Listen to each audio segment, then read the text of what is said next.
Well, I've got the Chief Executive from Hospice Isle of Man. This is Anne, who's this our first interview since you've taken over your position, and we're going to talk more about it in a minute. But we come down to the Genesis Gallery here in Douglas, and we've got some very special artwork here, and that's what we want to talk about particularly today. So over to you, what's this all about?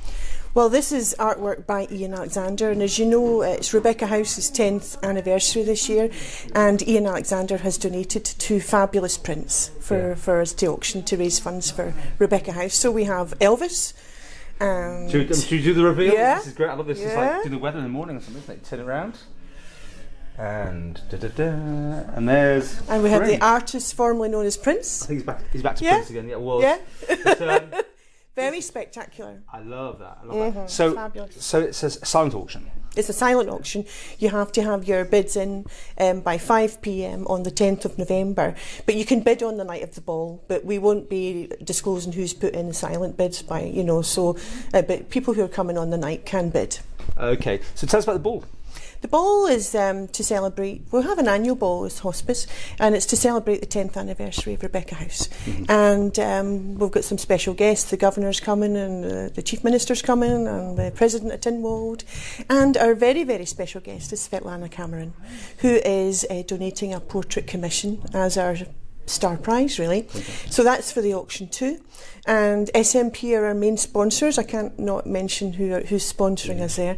But Svetlana has become very close to Rebecca House and is an internationally renowned artist. I think she's got about a 5-year waiting list now. So as a huge prize actually is to have a personal portrait commission done in 2018. So that's you're skipping the queue if you get that one. And then we're working with a great chap called Gavin Spears, and he's introduced us to Ian Alexander, and Ian has donated these 2 fabulous prints. You know, so we always have an auction, and the auction is always run by the very honourable Jeff Corkish, who makes it a really fun night. So, but you know, Rebecca House doesn't run itself, and so for people to be so generous with their time and their personal artistic talents, etc., it's just absolutely fabulous. Okay. Now, how are you getting on in your position? I'm thoroughly enjoying it. It's a year. It's no. Yes. You've missed me the whole year. I started a year ago today. How did we not? Last November, on the 1st of November, I started in post, and I was here a fortnight, and then on a way to visit my son in Melbourne for 4 weeks. So maybe that's what, you know. So, but I'm thoroughly enjoying the job. There's lots to do. And there's a tsunami of people coming our way as the population that survive into old age is greater in numbers, and we've got a huge piece of work to do. So I'm thoroughly enjoying it. I've been left a great legacy by my predecessor, Margaret Simpson, wonderful woman, and so there's a great legacy to build on, and the board are absolutely superb. I'm quite challenging to them, and we're on a great transformation digital strategy. So yeah, I don't know if you know Chris Hall. He was formerly from Manx Telecom, so he chairs our digital group.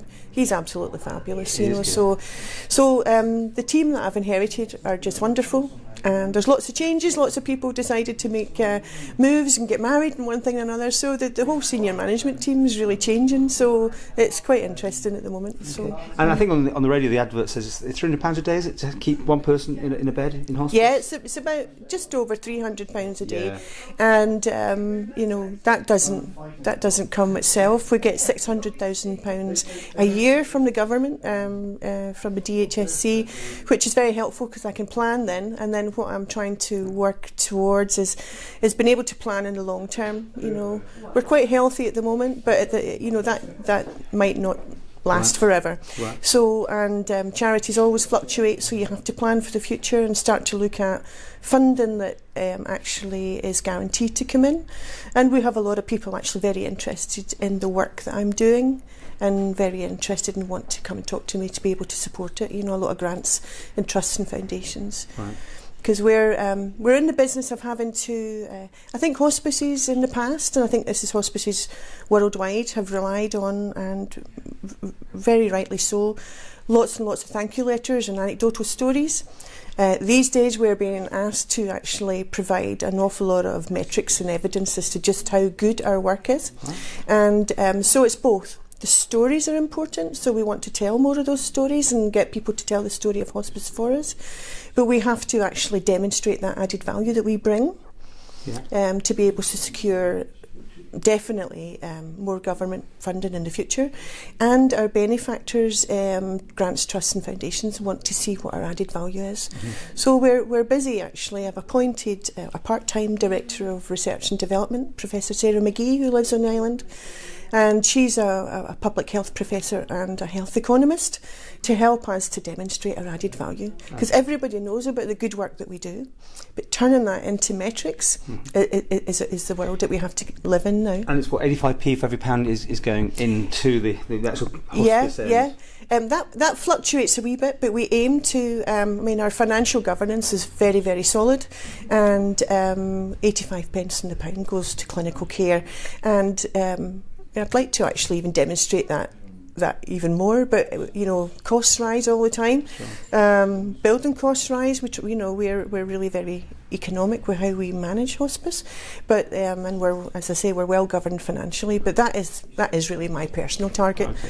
If people want more information about not only this but just hospice, how should they get in touch with you? The website's the best way.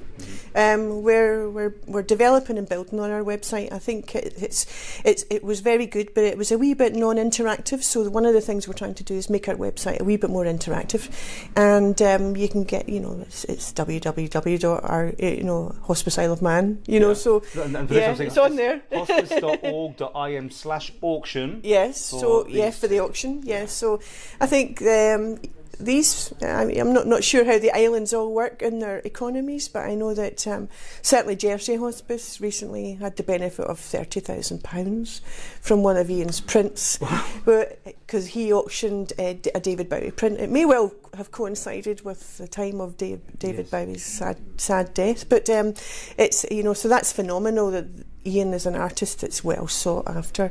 He's internationally known as well.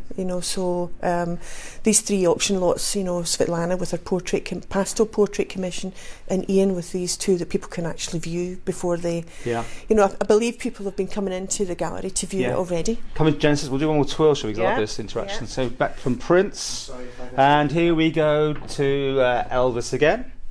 How's that? There we go. So if you want more information, go on the website or come down here, Genesis. And come down to Genesis and see it. I've had a right good look around Genesis this morning. It's lovely. Yeah, it is brilliant. But please go on the website and you can make it's quite clear, the instructions how to put your silent bid in by 5 o'clock on the 10th of November.